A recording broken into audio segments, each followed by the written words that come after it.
Bueno, estamos esta mañana con el investigador Cristian Padilla. Él es historiador. Recientemente ha publicado un libro, ese es el objetivo de la entrevista, acerca de Botero. Previamente ha hecho una investigación sobre el nacionalismo, es decir, aquel movimiento pictórico, político, también ético, escultórico, de los años 30 y 40 que configuraron y dieron una imagen con respecto a lo que ocurrió en ese momento en Colombia y allá en América, ¿no? Entonces lo hemos invitado para que nos hable del libro, por qué surge el libro, de qué trata el libro. Y bueno, antes que cualquier otra cosa quisiera preguntarle ¿por qué escribió la historia? Tenemos necesidad de historia, es evidente, tenemos necesidad de interpretar la historia, pero ¿para qué escribir la historia cuando, al menos de la manera tradicional, cuando es muy poca la gente que está leyendo y aquella que está leyendo, según nos cuentan las investigaciones recientes, no comprenden lo que leen? Pues yo soy consciente de que el público para el cual uno escribe es bastante reducido, es verdad. De hecho, en un prólogo que escribí hace poco para el premio que acaba de ganar María Mercedes Herrera, comentaba que antes de saber quién era el autor del texto, porque los textos pasan como seudónimos primero, yo ya sabía que se trataba de María Mercedes. Y eso se debe a que como el público es tan reducido y finalmente los colegas somos los que leemos más las publicaciones o los trabajos de los otros autores, pues resulta que yo ya sabía más o menos por dónde iban las indagaciones y las investigaciones de María Mercedes.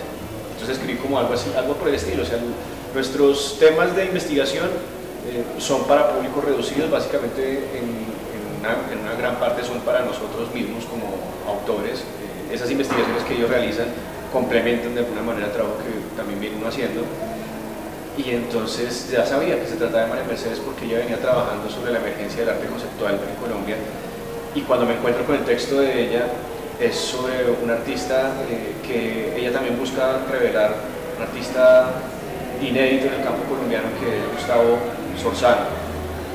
Y claro, obviamente los autores suelen citarse a sí mismos en los textos, entonces encontré que había referencias donde ella hablaba de sus trabajos anteriores, un poco de eco que tiene una de sus investigaciones, y que señala que uno tiene unos trabajos previos que se vinculan como una especie de continuación a lo que uno viene trabajando.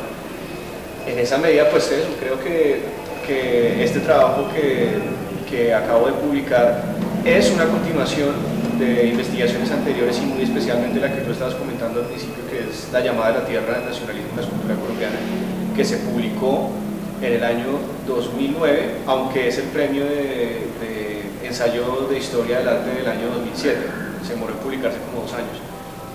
Ese primer trabajo, como tú decías, busca revelar todo el contexto sociopolítico de los años 20 a los años 50 y dar una especie de panorama de la producción de estos artistas que habían sido censurados de la historia en gran medida por la crítica argentina Marta Traba. Entonces, ante esa desaparición, pues había un gran vacío que cubrir, y La llamada de la tierra es como la primera puntada para abrir ese capítulo inexistente de la historia del arte colombiano. Usted, por fuera de la grabación, cuando estábamos hablando de la entrevista, comentaba que ya en esa primera investigación usted ya había abierto la puerta a ese segundo momento, que es el de Botero, el encuentro del artista con su estilo, el logro finalmente que alcanza el artista cuando tiene ya una imagen de lo que quiere ser definitivamente. Pero usted me decía que en la parte final de esta investigación usted ya había encontrado pues que no había una ruptura, ¿cierto? Como pretendió hacerlo más Traba, entre las generaciones que desplazaron un poco, dejaron en la sombra o reprimieron a Eduardo Arango, a Pedronel, a Carlos Correa, etcétera, ¿cierto? Sino que pasa, es decir, toda esta inquietud nacionalista, todo este fervor nacionalista, si se quiere, de alguna manera también es recogido por las nuevas generaciones. ¿Cómo es eso?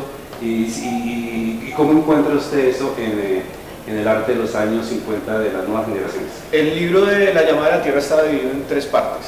La primera es como un contexto de los inicios del nacionalismo en Colombia y Latinoamérica. Entonces habla un poco sobre por ejemplo, las ideologías mexicanas que venían promocionadas por el presidente de la época, Álvaro Obregón, y su secretario de Educación, que era José Vasconcelos, cómo todo esto crece hasta el punto que se genera ese gran movimiento que es el pluralismo mexicano y que tiene una repercusión en toda América Latina.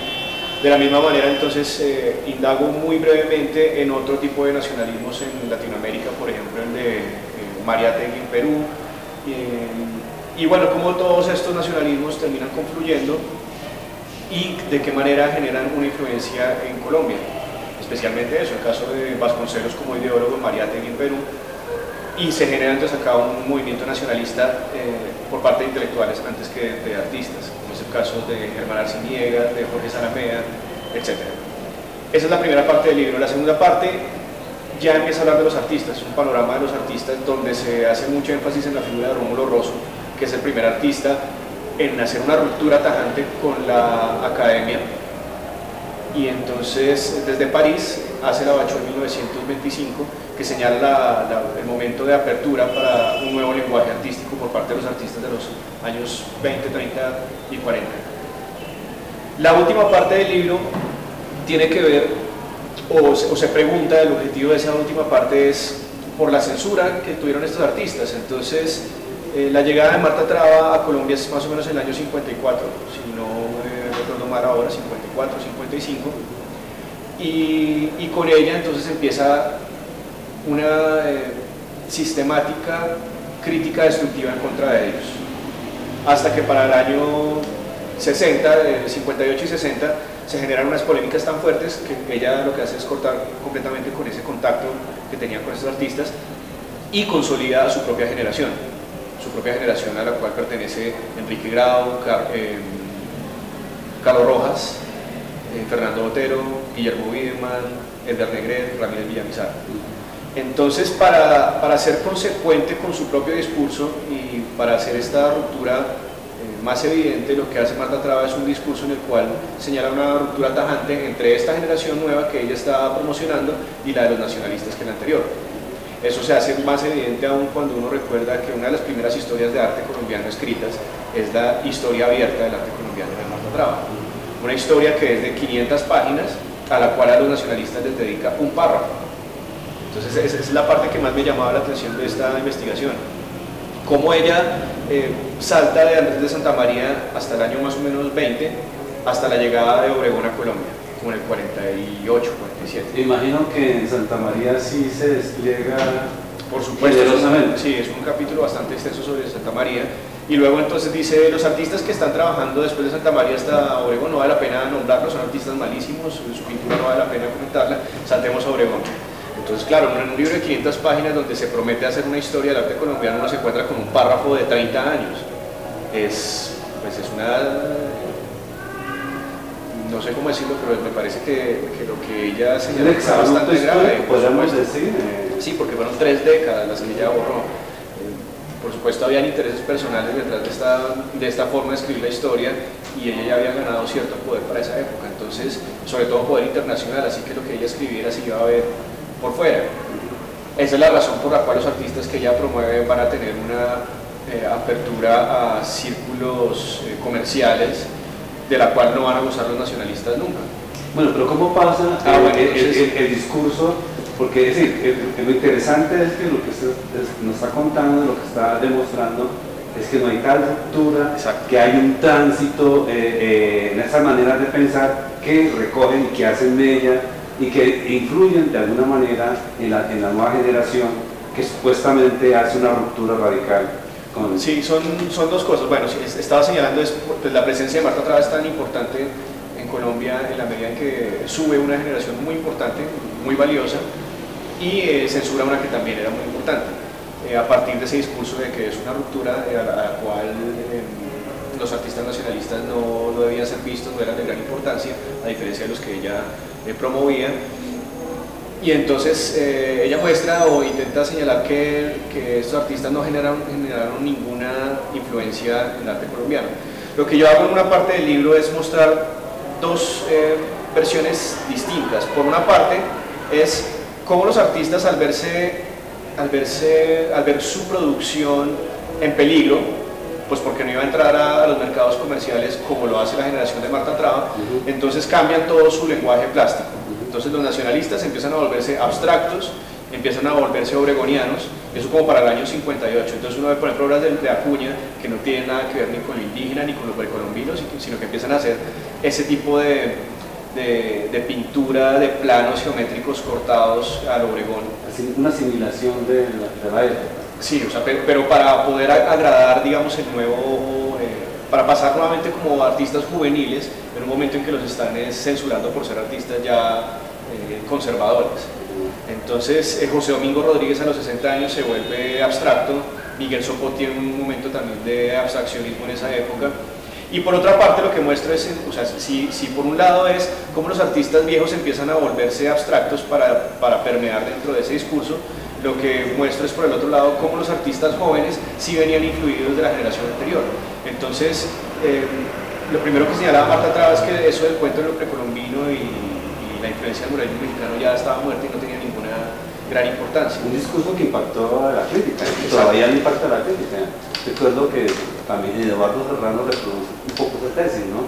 Es decir, hay una negación hay una prevención contra cualquier brote de indigenismo, ¿no? Pero Marta Traba de todos modos está ocultando algo que era evidente, es por ejemplo que Edgar Negret y Ramírez Villamizar van a ser los más grandes investigadores del arte precolombino, entonces se le cae ya de frente su discurso.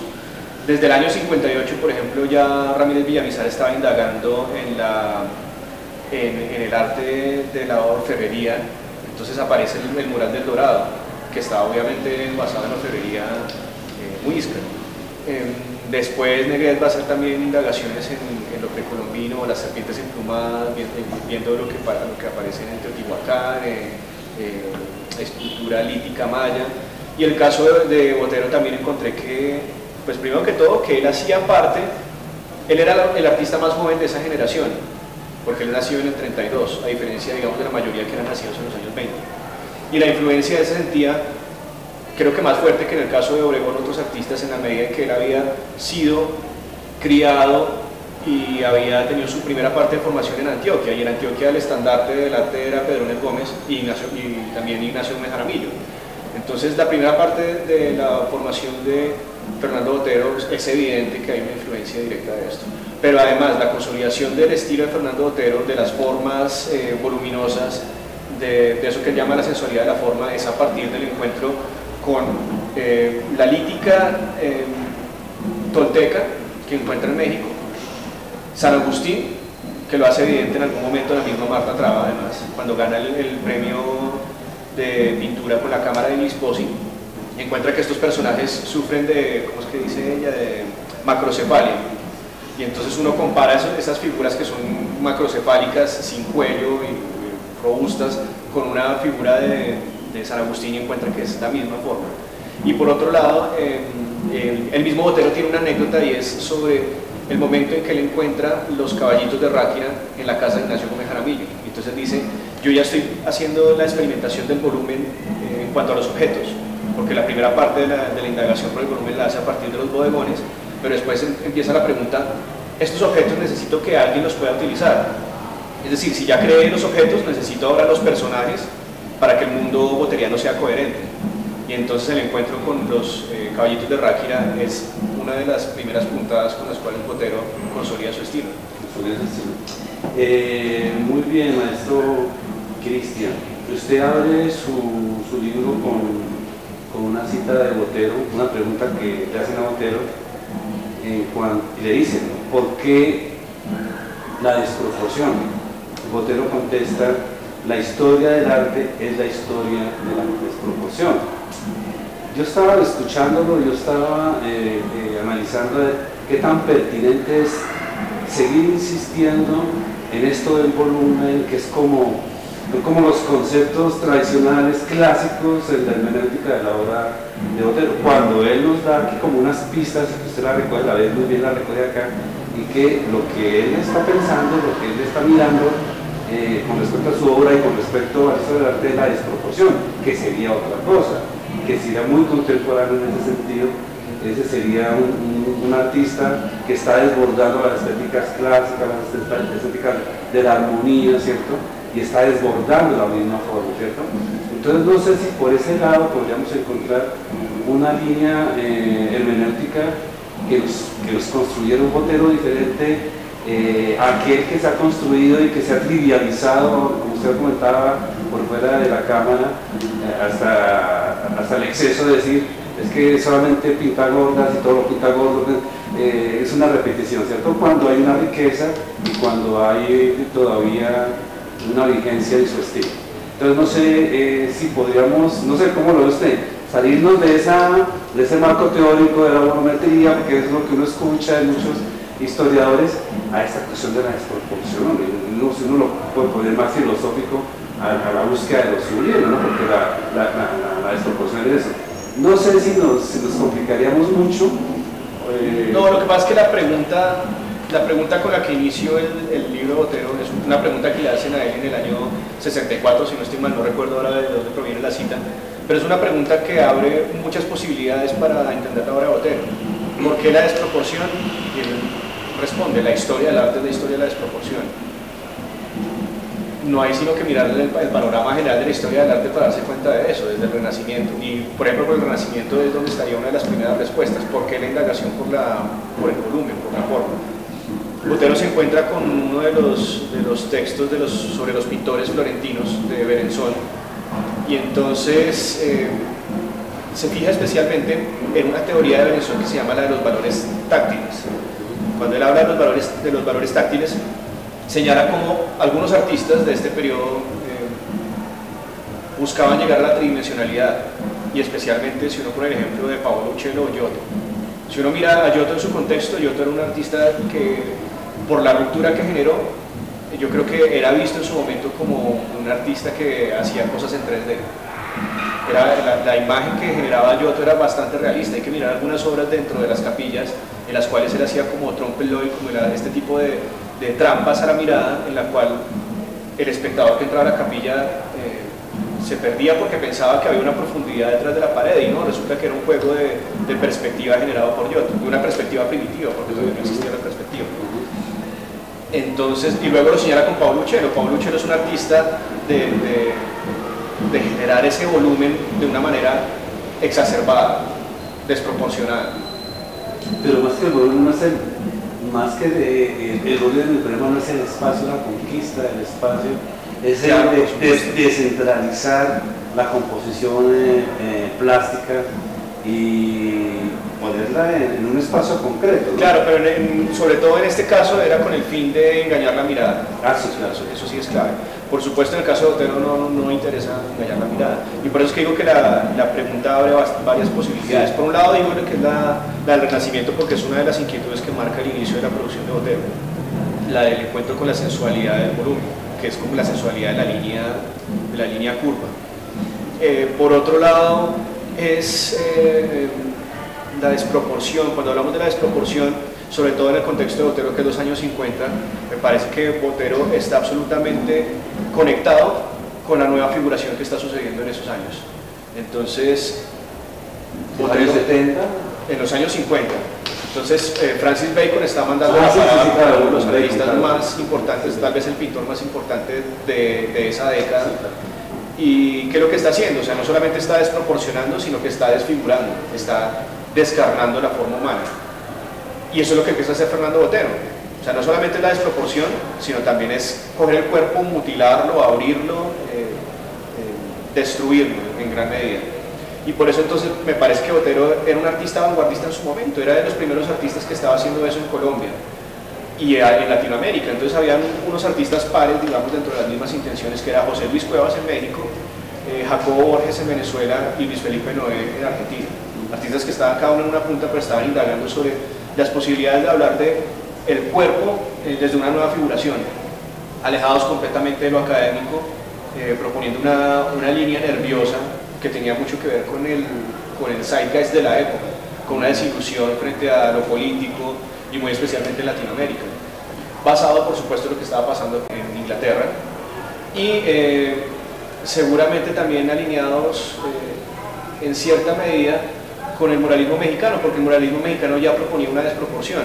La forma de indagar por una nueva posibilidad de construir el cuerpo humano surgía de la necesidad de identificarnos y de diferenciarnos de los prototipos de los cánones estéticos occidentales. Entonces, si el muralismo mexicano se basó tanto en el Renacimiento, lo primero que hizo es diferenciar al hombre que aparecía en el mural de las capillas renacentistas con el que iba a aparecer en los edificios públicos. Entonces, lo primero que señalan es, si nosotros vamos a identificarnos, somos una raza más robusta, más fuerte, más agresiva en nuestros rasgos, entonces somos una raza más gruesa. Y esa va a ser también una de las primeras indagaciones por la desproporción en Latinoamérica, la necesidad de hablar de una anatomía distinta. Estoy hablando de desproporción y que de pronto el sentido de la pregunta que le hacen a Botero es su obra ya no es armónica, pero pensando a propósito de su reflexión, podría pensar que realmente en Botero no hay una desproporción.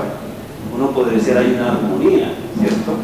Todavía hay armonía, porque la desproporción, generalmente cuando acontece la desproporción, uno podría decir que si pasa con Bacon, se rompe la forma, se desborda la forma se fuga. Las formas como se rompen, la materia se fuga por donde encuentra, ¿cierto? Dice Venecia es chupada por un lavamanos, por una bombilla, etcétera, ¿cierto? Y eso no ocurre en Botero, bueno, pero en el Botero no tiene por qué ser igual a Bacon, y puede que tiene que ser muy interesante. Pero retomando la hipótesis de Deleuze, con respecto a la lectura que hace de Bacon, dice precisamente lo que usted acaba de comentar. Bacon hace una propuesta que no es figurativa, que es una crítica a la figuración, hace una propuesta que no es abstracta, porque es una crítica a la abstracción. Lo que logra encontrar es un ente, él le gusta hablar mucho del ente, ¿no? Entre esos campos, y logra hacer una cuestión bastante interesante. Entonces, no sé cómo se podría pues mirar, a ver, construir un concepto, porque yo insistiría, si finalmente es el problema del volumen lo que va a salir avante en la interpretación de Botero, y no tanto la desproporción, porque la pregunta aquí sería, ¿realmente la obra de Botero es desproporcionada? Porque uno mira, sus figuras son muy proporcionadas, es otra proporción. Exacto, es otra proporción. También hablan de eso, es otra proporción, exacto.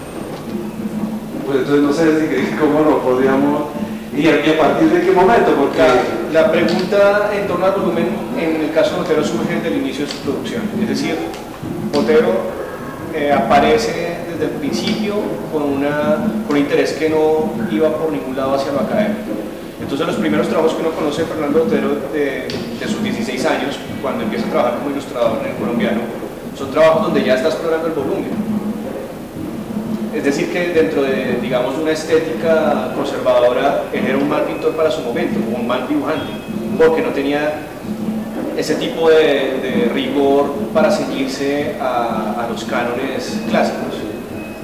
Seguramente para Laureano Gómez, que fue el gran opositor en su momento, además porque es el momento histórico de Laureano Gómez, estamos hablando de trabajos del año 49, Laureano Gómez entraría al poder en el 50 y va a emitir sus primeros casi que manifiestos antimodernistas, como es el famoso trabajo que él publica para la revista de América, que se llama El expresionismo como síntoma de pereza e inhabilidad en el arte, en el cual lo que hace es darle palo a Pedro Nel Gómez, a Ignacio Gómez Jaramillo y a Débora Arango, artistas que entonces él ve dentro de una característica que va a titularle el expresionismo. Obviamente no se refiere al expresionismo como un movimiento, sino como algo característico de la personalidad de los artistas que se hace evidente en la obra. ¿Qué es en ese caso lo expresionista en Pedro Nel, en Ignacio Gómez Jaramillo y en Débora Arango? La forma en ultrajar al cuerpo, en tratarla, digamos, con una desproporción o con otra proporción, como se quiera ver, pero además la necesidad de utilizar unos colores fuertes, unos contrastes fuertes que no tienen nada que ver, digamos, con una representación verista del mundo, ¿no? Entonces, a Pedro Nel Gómez lo va a atacar de pintor de de adefesios, entonces dice que todos sus personajes sufren de dermatitis. ¿Por qué? Porque las pieles vienen con azules, con verdes, con cafés. Entonces se lo trata de un artista patológico de la dermatología. Y a Ignacio Gómez Jaramillo, que tiene unas figuras alargadas, pero también con una línea bastante curva, entonces dice que sus personajes sufren de elefantismo. Y entonces en algún momento entonces recuerda cuando bajo el régimen nazi empiezan a comparar la obra de Paul Klee o de Picasso con fotografías de patologías, y entonces muestran personajes deformes de su rostro y ponen una imagen al lado de Picasso. Esa es, digamos, la estética bajo la cual Fernando Botero desde un principio está rompiendo con esas ideas tan conservadoras. No le interesa desde un principio ceñirse con lo académico, sino que hay un interés desde el principio en el volumen. En este caso, más influido por el muralismo mexicano y por Pedro N. Gómez. Pero esto que es en un principio un interés por el volumen, después va a cambiar a otro tipo de intereses que van más hacia lo de la desfiguración, y es como el caso del expresionismo abstracto cuando él lo conoce, porque cuando conoce el expresionismo abstracto, entonces tiene una forma desproporcionada, como estamos señalando ahora, pero además empieza a convertir el cuerpo en rasgaduras, en cortes, con una pincelada muy violenta, con una pincelada expresionista, que es la propia de lo que está viendo en Nueva York. Bueno, maestro Cristian, volvamos a su investigación, la última que ha realizado, que se ha materializado, que se está divulgando, que está circulando. Con esta publicación, pues que por supuesto se la recomendamos a todos los que quieren estar al día con el arte contemporáneo, porque casi uno siente, todos manifestamos muchas reservas con respecto a Botero por muchas razones, casi que es una cuestión edípica con él, ¿no? Es como el referente, como la persona que está ahí, que lo está controlando todo, ¿cierto? Entonces uno casi que edípicamente está tratando de hacerlo a un lado, pero un poco en esa acción podemos ser injustos, ¿no? Entonces sí, es una buena oportunidad la investigación suya, y tenemos que hacer el empeño de leer su investigación. Me llama la atención aquí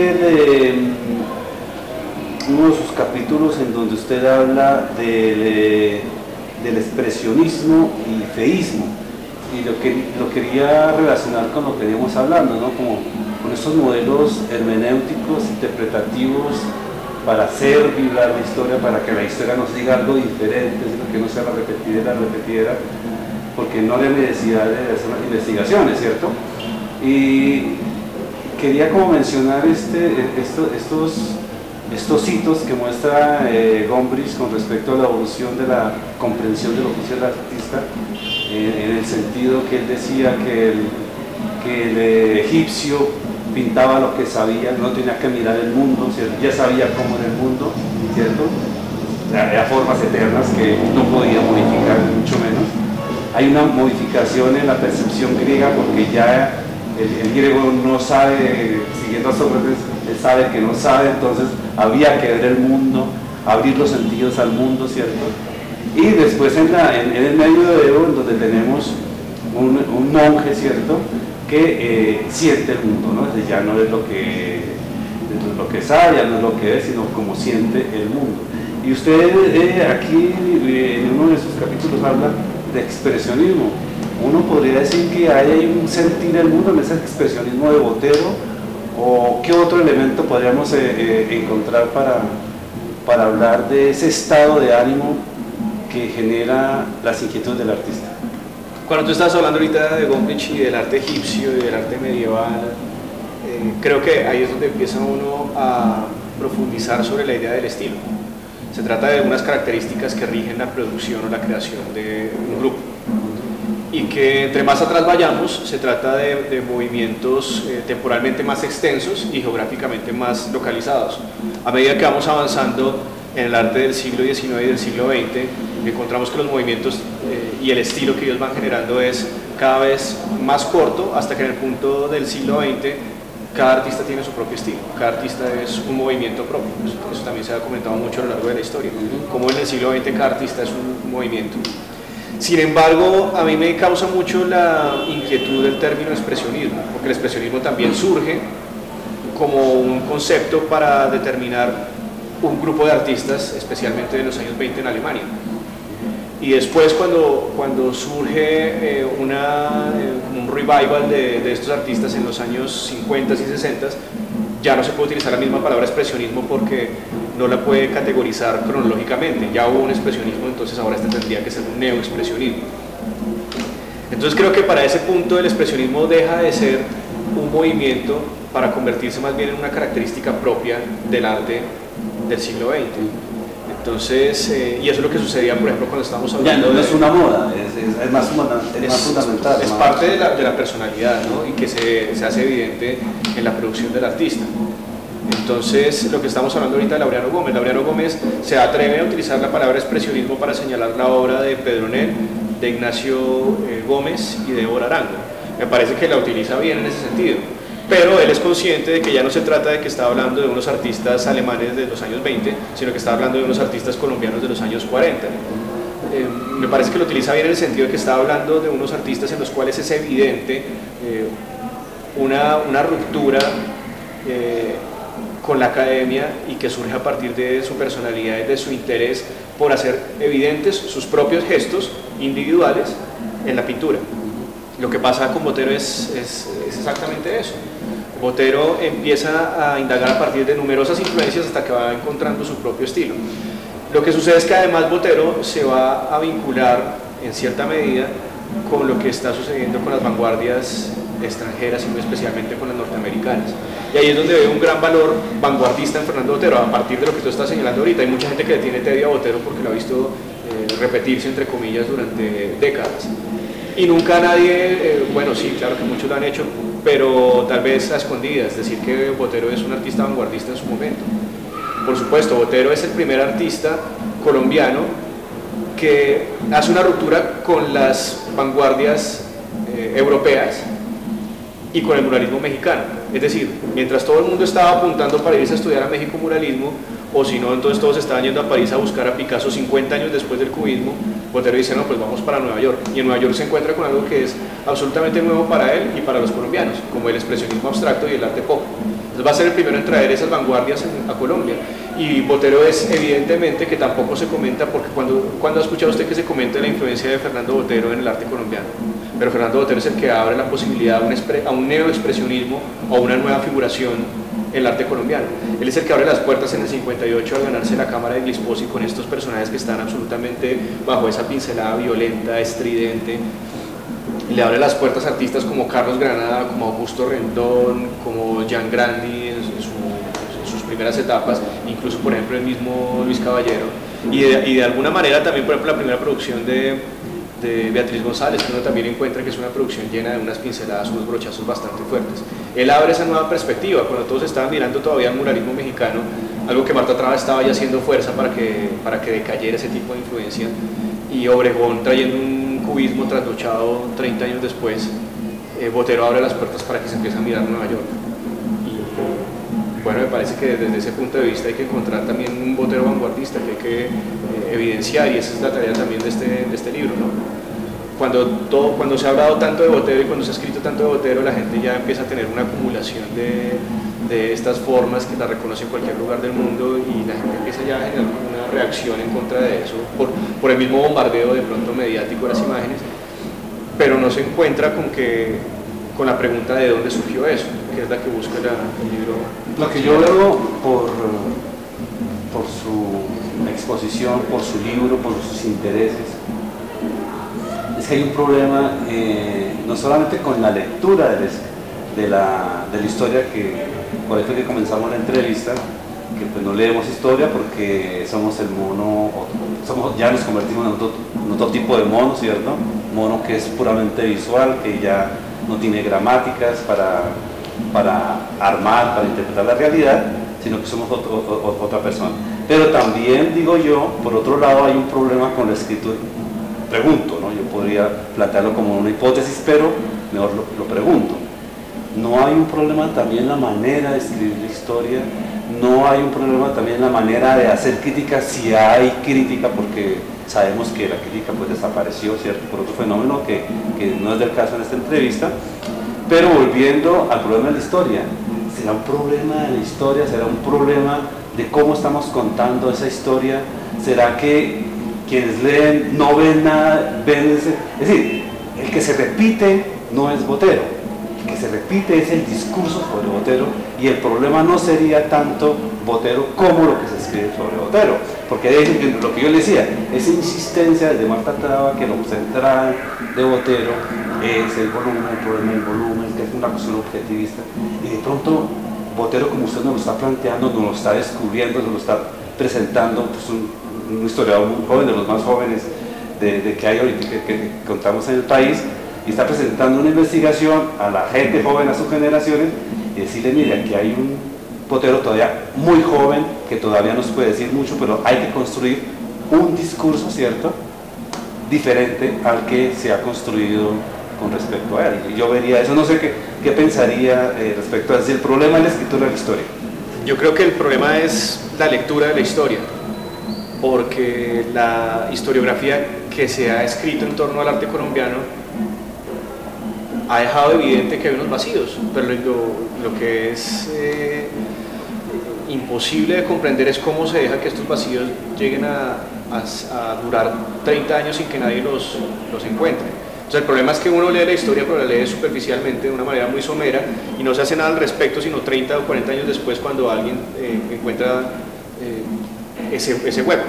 Y es lo que pasó, por ejemplo, lo que estábamos comentando con la historia abierta del arte colombiano. ¿Cómo es posible que desde el 63, 65, que Marta Traba haya escrito el primer borrador para la historia abierta del colombiano, hayan pasado 30 años hasta el 93, cuando Álvaro Medina publica el arte colombiano en los años 20 y 30?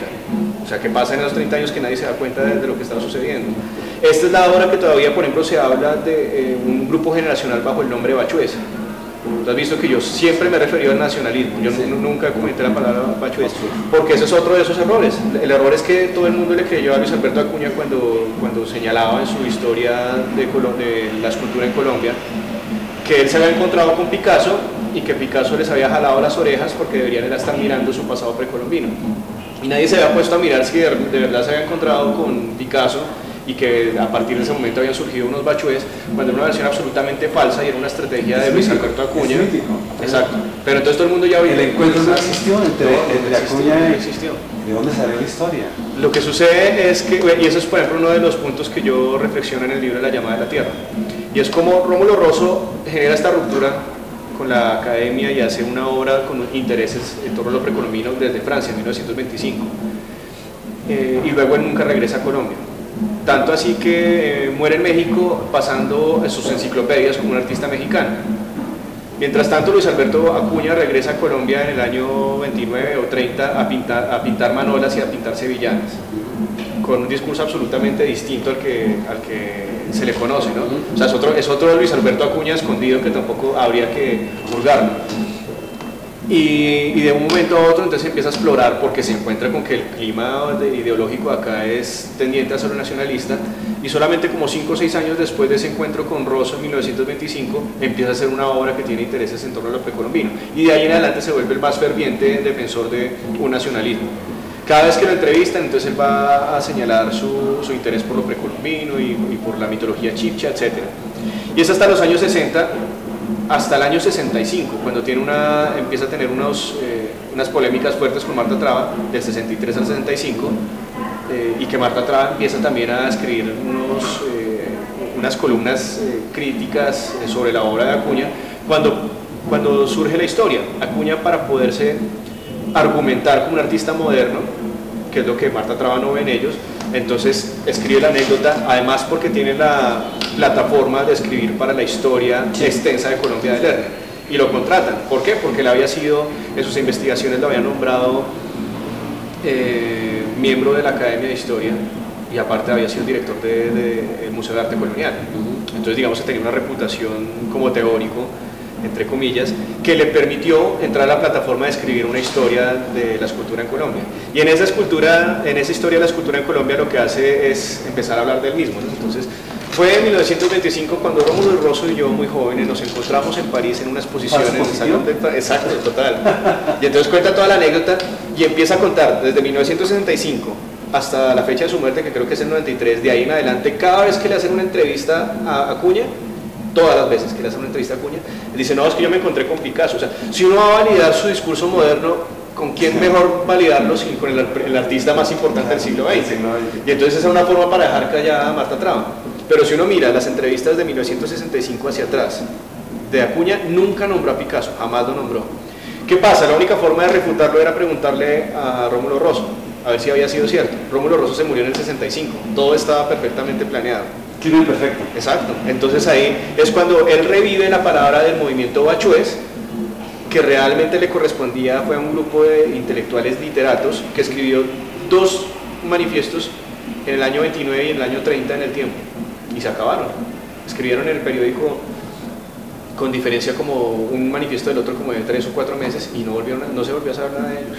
Acuña se acordaba de eso, le pareció atractiva la idea, y además porque abordaba como toda la producción que él venía haciendo en 3 o 4 décadas, entonces revivió el término Bachuez, y a partir de eso todo el mundo los conoce como Bachuez. Entonces creo que también es un error historiográfico, y es donde está el problema de cómo se lee la historia. Entonces alguien leyó la historia de Acuña y dijo, ah, los Bachuez, y entonces Serrano reproduce la palabra Bachuez en sus libros, y otros historiadores la reproducen, hasta que Álvaro Medina de pronto pone como la pista de un momento, primero que todo, la Bachuez no correspondía al año 29 al cual el mismo Acuña le había puesto. ¿Por qué? Porque le parecía absolutamente pertinente para su mitología personal, sino que es anterior. Entonces ahí es cuando uno empieza a hacer las cuentas, a ver si la primera obra nacionalista de Acuña es del año 34 y el encuentro con Picasso fue entre el 26 y el 29, entonces ¿qué pasó en esos 6 años? Entonces ahí es cuando uno se da cuenta que no existió tal movimiento. Está en los museos, está en la investigación. El mismo Germán Rubiano en algún momento señala que cuando fue a preguntarle, por ejemplo, a Pedronel Gómez en alguna oportunidad que tuvieron una entrevista, bueno, ¿y ustedes cómo es lo de los Bachuez? ¿Cuál es Bachuez? Eso se lo inventó Acuña, nosotros ni siquiera somos movimiento, cada uno trabajaba por su lado, teníamos intereses afines, pero nosotros no fuimos ningunos Bachuez, eso se lo inventó Acuña. Para cerrar esta entrevista con el maestro Cristian, voy a soltarle un concepto, una imagen que trae Marta Traba para hacer una crítica a Carlos Granada, en los años 60, finales de los 60, en un salón nacional, y ella dice que los cuadros de Carlos Granada son como semáforos, son bien grandes, son mal pintados, y en donde el color protagonista es el rojo. Entonces el efecto que consigue el artista es parar en seco al espectador. Entonces por eso ella habla de un cuadro semáforo. Movilizando esa imagen de Marta Traba hacia Botero, uno podría decir, si uno va a Medellín, esas esculturas gigantescas en un espacio tan reducido, y uno se siente agobiado en ese parque lleno de esculturas, estos animales tan grandes, ¿cierto? Entonces uno dice, ¿qué Botero también no se hace culpable por tener unas esculturas semáforo, aunque pues no, aquí la escultura no ha sido objeto de análisis, pero también quería movilizar esa imagen de Marta Traba con respecto al arte contemporáneo, supuestamente arte contemporáneo, y es en contra, para tratar de hacer una comprensión de la obra de Beatriz González en el parque en el cementerio. En el cementerio, ¿cierto? Entonces, no sabemos si eso también es una obra semáforo, y no sé cuál de los dos, si Botero, o que son cercanos generacionalmente, ¿sí? Botero o González, están más cerca de esa obra semáforo que yo creo que sagazmente soltó ahí un poco con insidia de Marta Traba. ¿Cuál de las dos es más semáforo?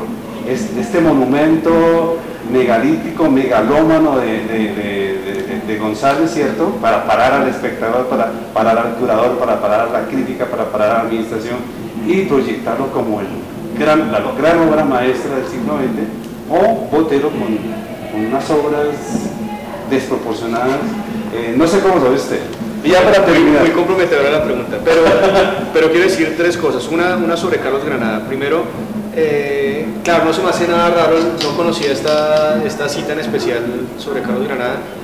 Pero obviamente Carlos Granada tenía una pugna fuertísima con Marta Traba. Sí. ¿Por qué? Porque cuando en algún momento Marta Traba trajo a José Luis Cuevas a Colombia, entonces en alguna de estos se reunieron, hicieron como una especie de conferencia en un salón, y se ve que Carlos Granada como que le hizo algunos comentarios fuertes a la hora a José Luis Cuevas, y el mismo día, al día siguiente en las revistas, entonces Marta Traba lo que hizo fue destruir a Carlos Granada por haberse atrevido a poner en duda a ese que ella creía como el gran estandarte de la pintura latinoamericana, ¿no? Que ella lo pone a la par de Buffet, de Francis Bacon y de otro artista, poniéndolos como los 4 monstruos cardinales, ¿no? O sea, la megalomanía en este caso es más de Cuevas.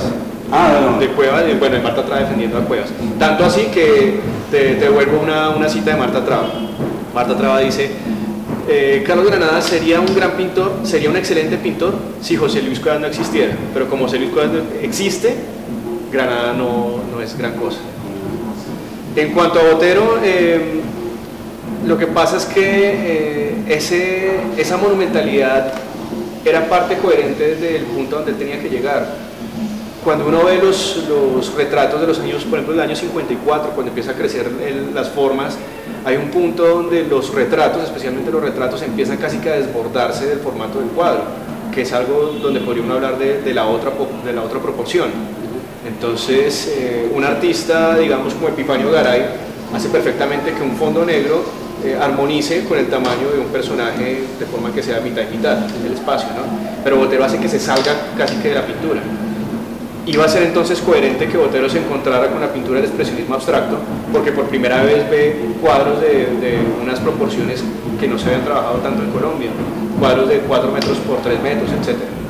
Y entonces trae esas proporciones acá, porque el volumen y esa monumentalidad ha sido coherente, y entonces es apenas coherente que él haya terminado como escultor, y sobre todo con este tipo de trabajos monumentales.